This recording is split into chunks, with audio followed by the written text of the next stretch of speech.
সেহরি খাওয়ার আগে আল্লাহর এই মহাপবিত্র দুইটি নাম তিনবার পড়ে আল্লাহর কাছে মোনাজাত করলে আপনার অভাব, আপনার দারিদ্রতা দূর হবে।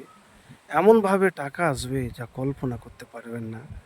প্রিয় ভাই আমার, আমি যে আমলটির কথা বলছি, এটি আপনাকে আন্তরিকতার সাথে আল্লাহর উপর ভরসা রেখে ধৈর্য ধরে আমলটি করতে হবে।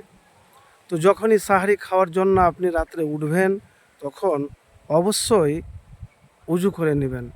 তারপরে উজু করার পরে 2 রাকাত নফল নামাজ পড়বেন।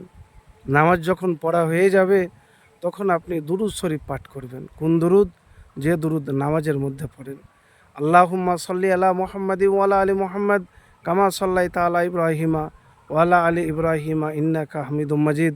আল্লাহুম্মা বারিক আলা মুহাম্মাদি ওয়া আলা আলি মুহাম্মাদ কামা বারাকতা আলা ইব্রাহিমা ওয়া আলা আলি ইব্রাহিমা ইন্নাকা হামিদুম মাজিদ। তারপরে আপনি ইস্তেগফার পাঠ করবেন। কোন ইস্তেগফার? যে ইস্তেগফার খুবই সহজ।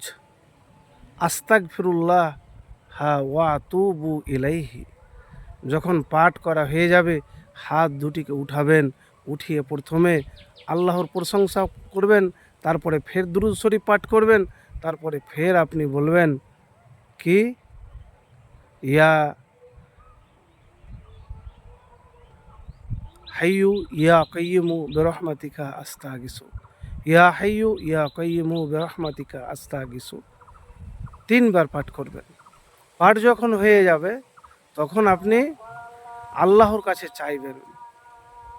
আপনার অভাব আছে, আপনার কষ্ট আছে, হতে পারে যদি এইভাবে দোয়া করতে পারেন, আর আপনার দোয়া যদি কবুল হয়, আল্লাহ কবুল করে নেয়, তাহলে আপনার ঘরে এত টাকা পয়সা রিজিক আসবে যা আপনি কল্পনা করতে পারবেন না।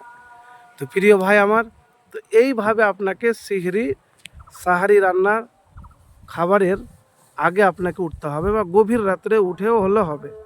রমজান মাসের গভীর রাত্রে উঠেও আপনি আমল করতে পারেন, বা রমজান মাসের তারাবির নামাজের পরে আপনি এই আমল যে কোনো সময়তে করতে পারেন। তো প্রিয় ভাই, যে দুটি আল্লাহর নাম বলেছি, সেই দুইটি নাম 100তে নাম আছে। কি নাম? ইয়া হাইয়ু ইয়া কাইয়্যিমু। বাস, ইয়া হাইয়ু ইয়া কাইয়্যিমু বিরহমাতিকা আস্তাগিসু। এটা দোয়া এতে বলবেন, মুনাজাতে বলবেন। আর শুধু আল্লাহর নাম কি বলবেন? ইয়া হাইয়ু ইয়া কাইয়্যিমু, হাইয়ু ইয়া হাইয়ু ইয়া কাইয়্যিমু। এইভাবে আল্লাহর কাছে দোয়া করবেন। তো প্রিয় ভাই আমার, রমজান মাস পবিত্র মাস।